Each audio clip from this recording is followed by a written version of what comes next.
Ram care of Anandi എന്ന novel ചൂടപ്പം പോലെ വിറ്റഴിയുന്നു എന്ന് കേട്ടതുകൊണ്ടാണ് ആ പുസ്തകം നാട്ടിൽ പോയപ്പോൾ ഒന്ന് വാങ്ങിയത്.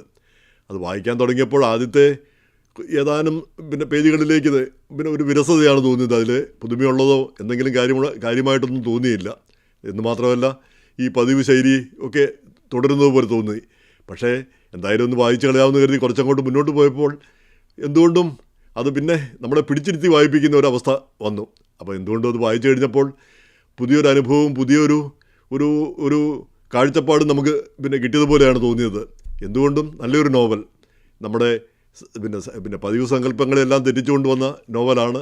അത് നോവലിസ്റ്റ് അഖിൽ ധർമ്മജനും പറയുന്നുണ്ട്, സാധാരണ നോവൽ നിങ്ങൾ പ്രതീക്ഷിക്കുന്ന ആ ക്രാഫ്റ്റ്, നിങ്ങൾ പ്രതീക്ഷിക്കുന്ന തരത്തിലുള്ള നോവലല്ല ഇത് ഒരു സിനിമ പോലെയാണ് എഴുതി വച്ചിരിക്കുന്നത് എന്നാണ് അദ്ദേഹം പറയുന്നത്.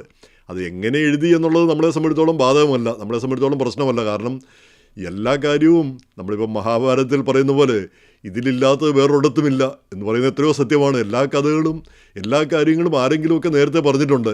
പിന്നെ അത് അവതരിപ്പിക്കുന്ന രീതിയിലാണ് പുതുമ, അതിലാണ് വ്യത്യാസമുള്ളത്. പിന്നെ പ്രേമകഥകൾ ഇപ്പം പുട്ടത്തോരിക്ക് എഴുതുമ്പോൾ അത് പൈങ്കിളി ശൈലിയായി. അത് തകഴി എഴുതുമ്പോൾ ചെമ്മീൻ അതിന് വേറൊരു ശൈലിയായി. ഇങ്ങനെ ഓരോരുത്തരും എഴുതുമ്പോൾ കാര്യമൊന്നു തന്നെ, വ്യത്യസ്തമായ ശൈലി. ആ ശൈലിയാണ് വാസ്തവം പറഞ്ഞാൽ ഓരോന്നിനെയും വ്യത്യസ്തമാക്കുന്ന, കഥയല്ല. കഥകളെല്ലാം തന്നെ പറഞ്ഞു പോയിട്ടുള്ള കഥകൾ തന്നെ. പക്ഷേ ഈ കഥ എന്തുകൊണ്ടും വായിക്കേണ്ട പുസ്തകമാണ്, വായിക്കാവുന്ന പുസ്തകമാണ്. ഈ പ്രമുഖ സാഹിത്യ നായകന്മാരും സാഹിത്യ നായന്മാരും ഒക്കെ പറഞ്ഞിരിക്കുന്നത് ഇത് മഹാമോശപ്പെട്ടതാണ്, നമ്മുടെ അപജയമാണ്, നമ്മുടെ ഇത് സാഹിത്യമേ അല്ല എന്നുള്ള രീതിയിൽ സംസാരിക്കുന്നത് കണ്ടു പലരും. അങ്ങനെ എനിക്ക് തോന്നിയില്ല.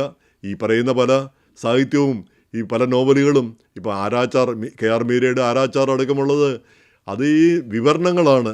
അത് ഈ കൽക്കട്ടയെ പറ്റിയും മറ്റേ മറിച്ചവരിൽ നീണ്ട വിവരണങ്ങൾ, ഈ നീണ്ട വിവരണങ്ങൾ ചേർത്ത് നോവലാണോ അത് എന്താണെന്ന് മനസ്സിലാവുന്നില്ല. ആ രീതിയിലാണ് പോകുന്നത്. അതാണ് നോവലെന്ന് നമുക്ക് ചിന്തിക്കാൻ പറ്റുമെന്ന് തന്നെ എനിക്ക് സന്ദേഹമുണ്ട്.